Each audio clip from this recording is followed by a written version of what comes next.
하나님 말씀 이사야서 49장 5절에서 7절 말씀입니다. 이사야서 49장 5절에서 7절 말씀을 우리 같이 합독을 하도록 하겠습니다. 1028면입니다. 같이 읽겠습니다. 이제 여호와께서 말씀하시나니 그는 태에서부터 나를 그의 종으로 지으신 이시요 야곱을 그에게로 돌아오게 하시는 이시니 이스라엘이 그에게로 모이는도다. 그러므로 내가 여호와 보시기에 영화롭게 되었으며 나의 하나님은 나의 힘이 되셨도다. 그가 이르시되 네가 나의 종이 되어 야곱의 지파들을 일으키며 이스라엘 중에 보존된 자를 돌아오게 할 것은 매우 쉬운 일이라. 내가 또 너를 이방인의 빛으로 삼아 나의 구원을 베풀어서 땅끝까지 이르게 하리라. 이스라엘의 구속자, 이스라엘의 거룩한 이신 여호와께서 사람에게 멸시를 당하는 자, 백성에게 미움을 받는 자, 관원들에게 종이 된 자에게 이같이 이르시되 왕들이 보고 일었으며 고관들이 경배하리니 이는 이스라엘의 거룩하신 이 신실하신 여호와 그가 너를 택하였음이라. 아멘. 오늘 제목을 렘넌트 시대를 열라. 특별히 7월달, 8월달 우리 렘넌트들을 훈련하는 집중의 시간표입니다. 늘 항상 우리의 모든 성도들의 마음속에 늘 기도해야 될 귀중한 제목들입니다. 그래서 특별히 우리 렘넌트들이 영적 배경 가운데서 한 시대를 놓고 시대의 재앙을 막을 자들로 준비될 수 있도록 이혼을 위해서 기도하는 마음으로 함께 인도받아 주시고, 또 이번 7월달 계속해서 훈련들을 앞두고 거기에서 관계되어서 메시지를 같이 좀 나누면서 기도 제목들 좀 붙잡기를 원합니다. 오늘 낮 예배 때 함께 나누었던 말씀에 대해서 여러분 정확하게 좀 이해를 하고 계셔야 될 부분들이 있다면, 우리가 복음을 이해한다는 것은 사실 모든 것이거든요. 그러면 그 복음이 무엇이냐?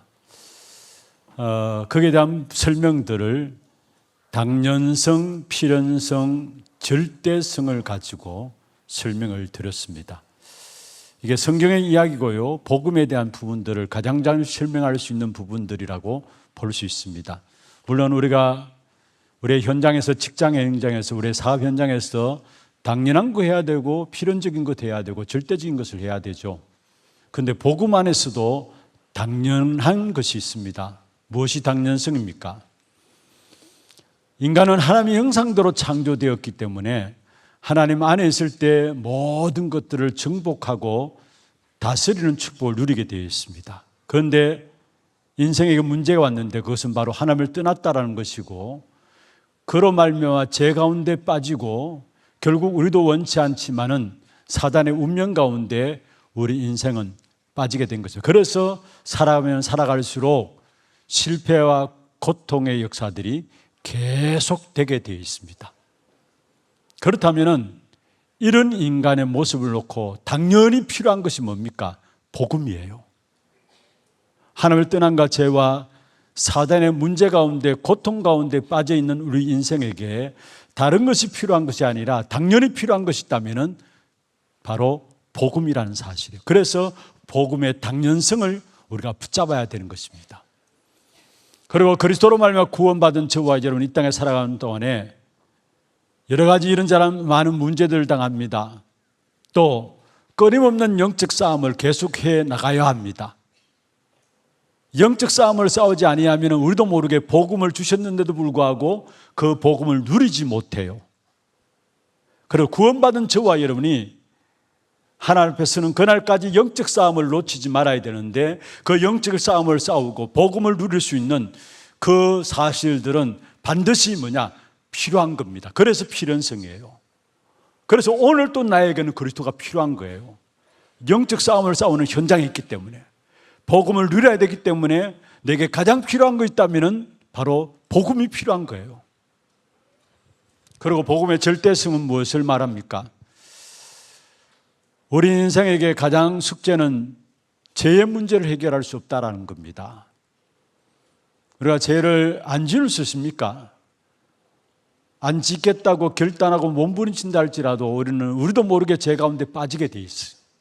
누구나 죄를 범하게 돼 있고 죄 가운데 빠져나올 수가 없어요. 어떤 면에서 우리는 죄를 먹고 산다고 해도 과언이 아닙니다. 늘 죄 가운데서 헤매게 돼 있어요. 그리고 실제적으로 사단의 역사, 눈에 보이지 않습니다. 인간을 멸망시키는, 하나님을 떠나게 만들었고 지금도 사단이 인간을 하나님을 떠나게 만들고 하나님의 축복을 누리지 못하게 하는 사단의 역사, 우리의 힘으로 이길 수 없어요. 그리고 하나님의 중요한 축복을 누려야 되는데, 하나님의 축복을 누리기 위해서는 하나님 만나는 길 대신 그리스도가 필요한데, 이 땅에 하나님 만나는 길 대신 그리스도를 몰라서 모든 사람은 길을 잃고 방황하고 있습니다. 길을 잃고 방황하고 있어요. 그러면은 죄의 문제, 사단의 문제, 길을 바르게 찾을 수 있는 절대적인 이름은 오직 그리스도밖에 없습니다. 그래서 성경에 예수님께서 말씀하셨죠. 내가 곧 길이요 진리요 생명이다. 나로 말미암지 않고는 아버지께로 올 자가 없느니라. 복음은 우리 타락한 인생에게 당연하게 붙잡아야 될 부분들입니다. 오늘 또 영적 싸움을 싸우는 우리들에게 꼭 필요한 것입니다. 그리고 사단과 죄와 하나님을 떠난 길을 잃어버린 우리 인생에게 절대적인 것 복음밖에 없어요. 다른 길이 없다니까요. 다른 길을 주시면 그 길을 가도 돼요. 그런데 다른 길이 없다는 거예요. 그래서 오직 유일한 길 그리스도만이 하나님 만날 수 있는 유일한 길이기 때문에 그 그리스도 이름은 우리에게 절대적인 것입니다. 이 사실을 제대로 붙잡게 될 때에 복음을 제대로 이해하게 되고 복음을 누리게 되어지는 것입니다. 그럼 오늘 오후 예배 본문으로 넘어갔어요. 왜 우리가 렘넌트 시대를 열어야 되느냐? 사실은 오늘 오전의 예배는 보좌와의 축복을 누린 후대라고 했는데, 그 보좌의 축복을 누린 후대가 누굽니까? 사무엘입니다. 여러분의 기도 속에서 사무엘 시대를 열어가게 됩니다. 그럼 오늘 특별히 또 렘넌트 시대를 열어야 되는데, 렘넌트 시대를 열어야 될 당연한 이유가 뭐냐? 필연적인 이유가 뭐냐? 절대적인 이유가 뭐냐? 그걸 오늘 본문에서 말씀하고 있어요. 왜 렘넌트 시대를 열어야 되느냐? 하나님께서 저와 여러분을 오늘 마지막에 보면은 7절에 그렇게 말씀하고 있죠. 신실하신 여호와가 그가 너를 택하였습니다. 바로 렘넌트 시대를 열도록 하나님께서 우리를 택하셨는데, 왜 우리가 렘넌트 시대를 열어야 되냐? 첫 번째, 렘넌트 시대를 열어야 될 당연한 이유입니다. 6절 보십시오. 그가 이르시되 네가 나의 종이 되어 야곱의 지파들을 일으키며 이스라엘 중에 보존된 자를 돌아오게 할 것은, 야곱의 지파들, 교회를 말하고 있고, 이스라엘의 보존된 자들 돌아오게 할 것은 성도들을 말하고 있습니다. 무너질 수 없는 교회가 무너지고 있어요.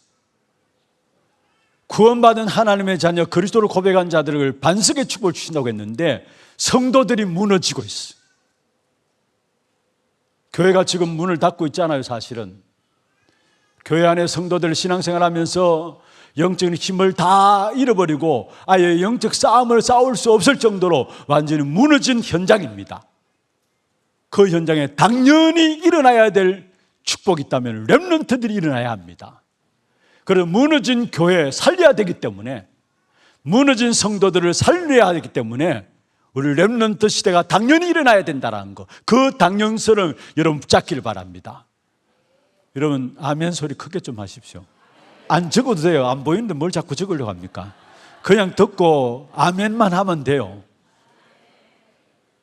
여러분 실제로 지금 교회들의 모습 보십시오.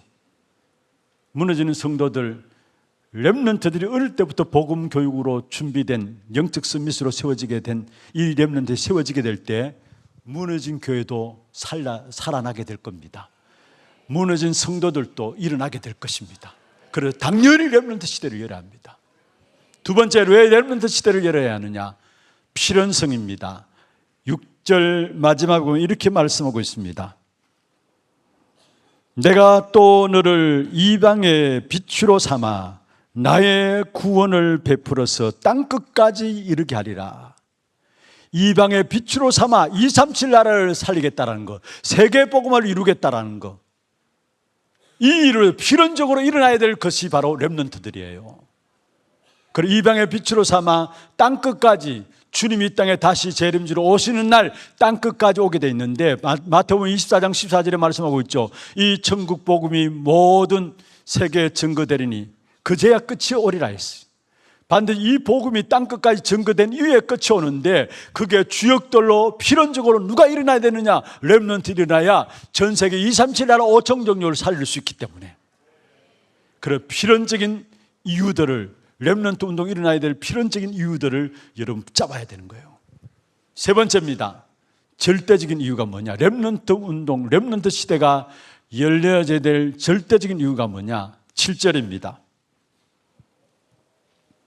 이스라엘의 구속자, 이스라엘의 거룩한 이이신 여호와께서 사람에게 멸시를 당하는 자, 백성에게 미움을 받는 자, 간원들에게 종이 된 자에게 이같이 이르시되, 세상에 멸시받고 간원들에게 종이 되었고, 한마디로 세상에서 사람 취급 못 받는 그런 실패한 자들을 통해서 하나님은 그들을 일으켜서서 결국은 왕들이 그 앞에 와서 무릎 꿇게 만들겠다라는 거예요. 그게 절대적인 렘넌트 시대를 열어야 될 이유입니다. 여러분, 하나같이 언약 붙잡은 렘넌트들이 일어났을 때마다 그 앞에 그들은 왕들을 상대했어요. 왕들이 앞에 와서 묻고 무릎 꿇게 되었다는 거. 그래서 이 렘넌트 시대가 열려져야 될 이유 세 가지 꼭 붙잡기를 바랍니다. 당연성. 왜 당연하냐? 교회가 무너지고 성도들이 힘을 잃고 있습니다. 렘넌트 일어나야 해요. 필연성. 렘넌트 일어나서 전 세계 복음화 237 나라 살려야 합니다. 절대성은 뭡니까? 결국 렘넌트들이 왕을 상대해서 왕들이 렘넌트들 앞에 무릎 꿇게 되어지는 그런 역사가 일어나게 될 것입니다. 이게 렘넌트 시대가 일어나야 될 이유입니다. 그러면은 이걸 우리의 힘으로 감당할 수 있나요? 이 우리의 힘으로 감당할 수가 없어요. 그래서 하나님 주시는 힘을 얻어야 합니다. 우리의 힘과 능력으로 안 된다니까요. 그래서 하나님 주시는 힘을 얻어야 되는데, 오늘 본문의 5절에 보십시오. 마지막에 그렇게 말씀하고 있습니다. 나의 하나님은 나의 뭐가 되셨다고요? 힘이 되셨도다. 하나님이 여러분에게 힘이 되어야 합니다. 다른 말로서 하나님이 여러분에게 힘 주셔야 렘넌트 시대의 당연성, 필연성, 절대성을 붙잡고 우리는 이 시대를 열어갈 수 있는 것입니다. 그럼 하나님 주시는 힘을 어떻게 얻을 수 있습니까? 하나님이 우리에게 힘을 주신다고 했는데, 그 하나님 주시는 힘을 우리가 어떻게 얻을 수 있느냐? 우리 모든 성도들도 마찬가지고 이 자리에 참석하는 렘넌트들도 마찬가지입니다. 꼭 기억하고 붙잡으세요. 힘을 얻을 수 있는 자기 나름의 기도의 시간들을 반드시 가지세요. 여러분, 우리가 기도의 힘을 얻게 될 때 나를 넘어설 수 있고요, 기도의 힘을 얻게 될 때 세상의 핍박과 환경들, 어려움들을 이겨낼 수 있고요, 기도의 힘을 넘었을 때 모든 세상을 초월할 수 있습니다. 그래서 나 나름대로의 기도로 힘을 얻을 수 있는 시간들이 여러분에게 있어야 된다는 거. 그래서 지금 계속해서 말씀 가운데 증거하는 있는 부분들이죠. 여러분 나름대로 하루 일정 가운데서 서밋 집중 타임을 가지라는 거. 서밋 집중 타임. 이걸 메시지로만 듣지 마시고, 내가 도전해야 될 부분들로 붙잡기를 바랍니다. 하루를 시작하면서 진짜 모든 것들을 회복할 수 있는, 힘을 얻을 수 있는 시간들이 여러분 아침 시간에 준비되어져야 합니다. 현장에 나가기 전에 낮 시간에 이런저런 많은 사람들 만나고, 우리 렘넌트 학교 가서 학업에 들어가기 전에 먼저 모든 것을 회복할 수 있는 힘, 내가 참으로 행복한 그 기도 시간들이 내게 있어야 합니다. 그래서 렘넌트들 부탁합니다. 우리 렘넌트 가운데 새벽 기도 나오는 렘넌트도 있는데요, 진짜 도전하세요. 새벽에 일찍 일어나서 여러분 준비하고 학교 갈 수 있도록. 그렇지 않으면 늘 헐레벌떡 늘 바쁘게 움직이다가 겨우 학교 가서 그렇게 공부하게 되고 그렇게 생활 계속되어지면 여러분 리더자가 될 수 없어요. 물론 그렇게 살아가도 됩니다. 근데 진짜 영적인 리더자로서 정말로 살리는 우리 렘넌트들로 준비되기 위해서는 일찍 일어나는 습관들을 가지세요. 이걸 가지고 아침형 인간이라고 해요. 세상 사람들도 성공한 사람들 보면은 전부 아침형 인간이에요. 일찍 일어나서 먼저 말씀에 대해서 묵상하고 여러분이 힘을 얻을 수 있는, 여러분 나름대로 진짜 행복할 수 있는 그러한 시간들. 그게 없으면 낮에 가면은 낮에 환경과 사건과 일들, 많은 문제들 앞에 나도 모르게 그렇게 쏟게 된다니까요. 그런데 그 시간이 내게 있다면은, 우리 성도들 분명히 그 시간이 아침 시간으로 내가 힘을 얻는 시간이 있다면은, 모든 것을 회복하는 시간들이 내게 주어진다면은 낮에 가면 바르게 보입니다. 문제 속에서도 바르게 보여지고 어려움 속에서 바르게 보여집니다. 속지 않아요. 그런데 대부분이 낮에 실패하는 이유가 뭐냐? 아침 시간에 모든 힘을 얻는, 모든 것을 회복하는 이 시간이 내게 없다라는 거. 예수님께서 새벽 미명에 한적한 곳으로 가서 기도하셨다 말씀했어요. 시편 5편 3절에도 보면은 다윗도 아침에 새벽에 기도함을 보게 됩니다. 여러분 새벽 기도를 이용하시든지, 그렇다면 여러분 있는 처소에서 눈 뜨자마자 정말로 조용하게 다른 것 다 하기 전에 잠깐이라도 기도로 영적인 힘을 얻을 수 있는, 모든 걸 회복할 수 있는 시간들이 반드시 여러분에 있어야지 합니다. 그러면은 낮에 현장에 가서 모든 만남과 사건들, 일들 속에서 그게 착각하지 아니하고 헷갈리지 아니하고 그 속에 바르게 인도받을 수 있도록 인도받아 되는 겁니다. 이 힘이 없기 때문에 우리도 모르게 낮에 다 실패해버려요. 그리고 밤에 돌아오면은 하루 또 실패한 삶을 가지고 또 결산하게 됩니다.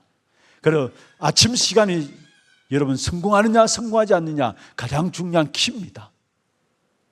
하나님 주시는 힘을 얻는 자기 나름대로의 어떤 루틴, 이 부분들이 있어야 돼요. 정말로 우리 성도들도 마찬가지고 우리 렘넌트들도 마찬가지고. 그러면 저녁 시간은 뭐냐? 300%를 준비하는 겁니다. 하루를 결산하면서 돌아보면서 또 하루를 준비하잖아요. 그렇게 하면서 밤에 잠자기 전에 300%를 준비하는데, 그 준비는 뭐냐? 나에 대한 준비, 내가 가야 될 현장에 대한 준비, 또 미래에 대한 준비들. 나에 대한 준비 100%, 내가 가야 될 현장에 대한 준비 100%, 분명히 하나님은 우리의 개인의 미래를 놓고 준비하고 가십니다. 거기에 대한 100%, 그게 300%, 100%, 300%죠. 그 준비들, 그걸 어떻게 하느냐? 말씀 붙잡고 날마다 집중하면서 편집하는 겁니다. 그게 300%를 준비하는 거예요. 주일날 전달되었던 메시지를 또다시 들어보면서 오늘 하루를 점검하면서 편집하는 겁니다. 그리고 기도로서 또 그 말씀 붙잡고 편집하면서 기도로서 또 설계하고, 그러면은 현장의 전도가 보여집니다. 그게 디자인이 나는데, 그 편집 설계 디자인 그 속에 들어가게 되면은 그게 300%를 준비하는 길입니다. 이렇게 될 때 그 어느 누구도 반드시 성공하게 돼 있고 승리할 수밖에 없는 것입니다. 어떤 면에서 우리에게는 진짜 필요한 것은 하나님 주시는 힘이 있어야 돼요.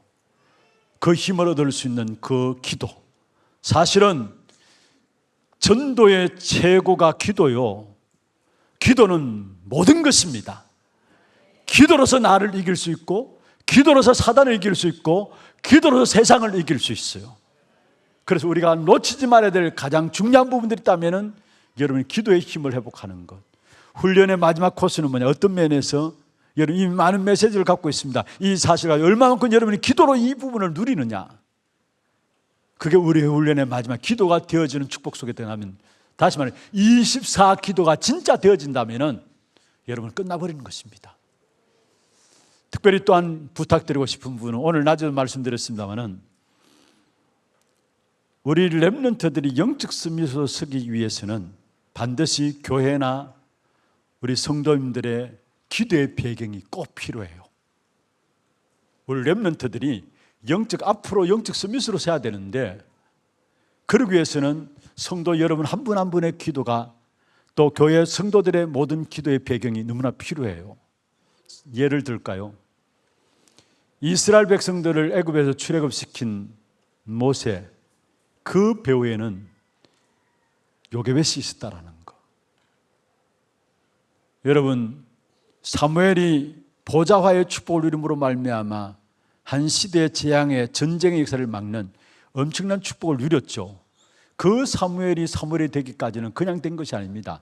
나시린의 언약을 붙잡고 기도한 한나와 매년마다 사무엘이 입을 옷을 지어가지고 성전에 들어가 있는 사무엘을 만나기 위해서 준비한 그 한나와, 비록 그 시대에 말씀 희귀에서 영적으로는 완전히 다운되어 있었지만은 그나마 엘리가 하나님의 음성 듣는 부분들을 이 사무엘에게 가르쳐 줬어요. 사실은 그렇잖아요.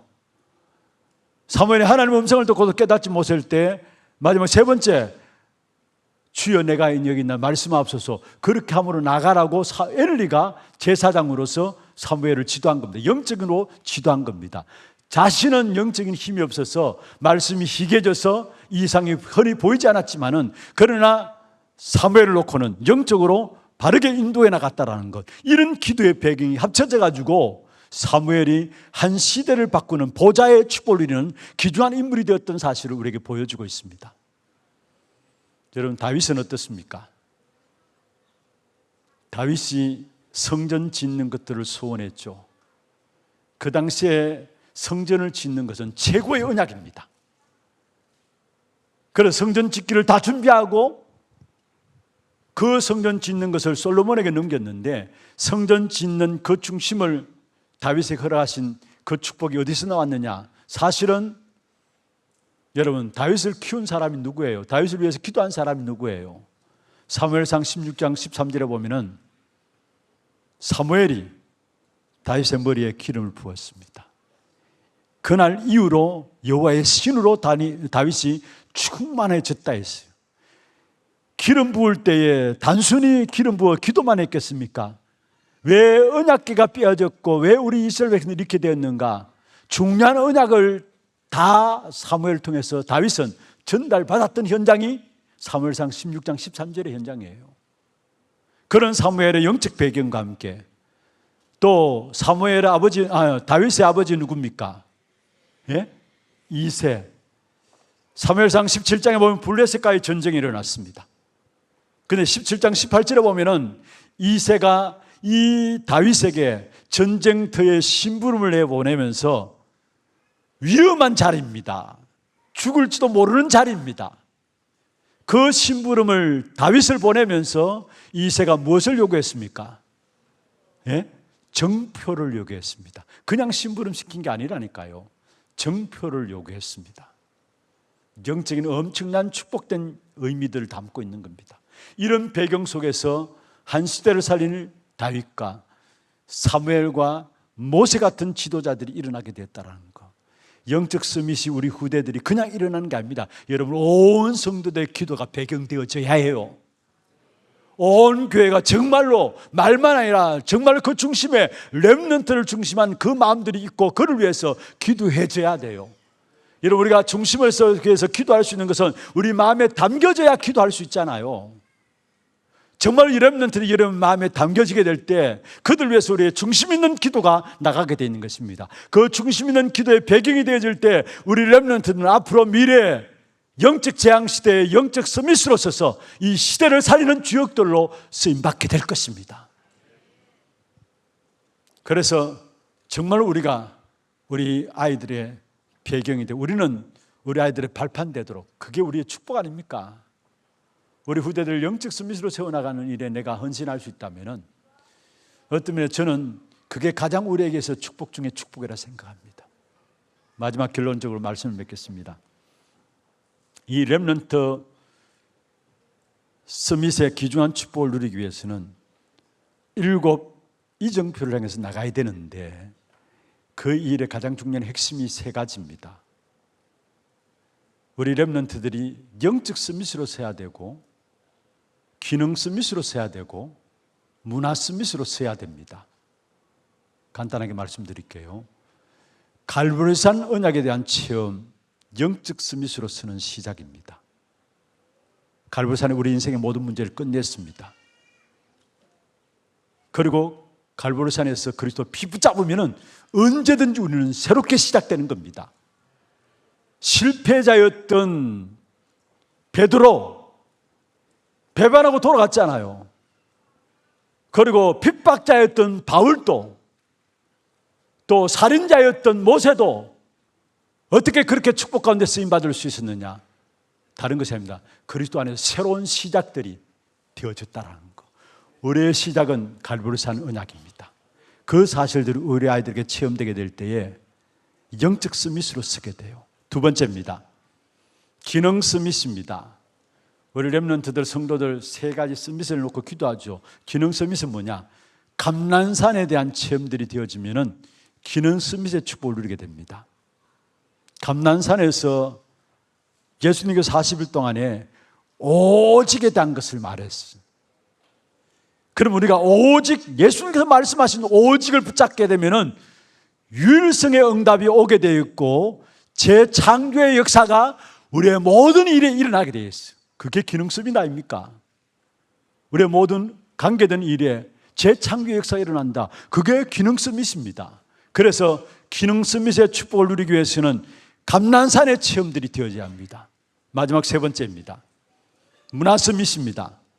여러분, 세계복음화도 문화가 바뀌어져야 돼요. 그럼 이 문화성이 뭐냐? 마가다락방에 대한 체험들이 되어져야 합니다. 여러분, 7가지 이정표에 대한 부분을 알죠. 그 7가지 이정표 중에 가장 중요한 앞에 3가지, 갈보리산, 감난산, 마가다락방, 그걸 제가 이야기하고 있는 겁니다. 여러분, 마가다락방의 가장 중요한 단어는 집중입니다. 마가다락방에서 120문도가 집중해서 열흘 동안에 기도했어요. 그때 뭐가 임했습니까? 성령이 오순절에 임했어요. 성령이 임함으로 말미암아 개인의 흐름도 지역과 민족, 세계의 흐름도 바뀌어지게 돼 있어요. 이게 뭡니까? 문화를 바꾸는, 흐름이 바뀌어지는 문화 서밋의 귀중한 축복된 역사들을 누리게 된다는 거. 이 축복된 증거를 가지고 안디옥에, 이 축복된 증거를 가지고 아시아에, 이 축복된 증거를 가지고 유럽으로, 이 축복된 증거를 가지고 로마로 가게 돼 있어요. 이게 우리 렘넌트들이 가야 될 이정표입니다. 그중에 가장 중요한 3가지, 영적 서밋, 기능 서밋, 문화 서밋에 도전함으로 말미암아 이 시대에 렘넌트 시대를 여는 우리 렘넌트는 주역이 되고 여기에 기도의 배경이 되어지는 우리 하나교회 되기를 주의 이름으로 축원합니다. 하나님 감사합니다. 렘넌트 시대가 일어날 수 있도록 우리를 불러주심을 감사함을 드립니다. 주의 종들을 통해서 이 시대를 살리는 참된 하나님이 가장 소원하고 계시고 또 이 땅에 정말로 필요한 우리 렘넌트들이 복음의 언약 붙잡고 일어나는 귀한 교회가 될 수 있도록 우리 교회를 축복하여 주시고 이 일에 우리 모든 성도님들이 마음 중심을 담고 함께 인도받는, 쓰임받는 귀한 축복이 있도록 역사하여 주옵소서. 살아계신 예수 그리스도 이름으로 감사하며 기도드립나이다. 아멘. 지금 우리 인생의 모든 문제를 해결하신 예수 그리스도의 은혜와 하나님 아버지의 말로 닿을 수 없는 사랑하심과 성령님의 역사하심이 렘넌트 시대를 품에 안고 이 시대에 렘넌트 시대를 열어가기를 원하는 사랑하는 주의 종들 머리 위에와 이들의 가정과 산업과 자녀손들 위에 또 우리 모든 이 자리에 참석하는 렘넌트들 위해 지금부터 영원토록 항상 함께 있을지어다. 아멘.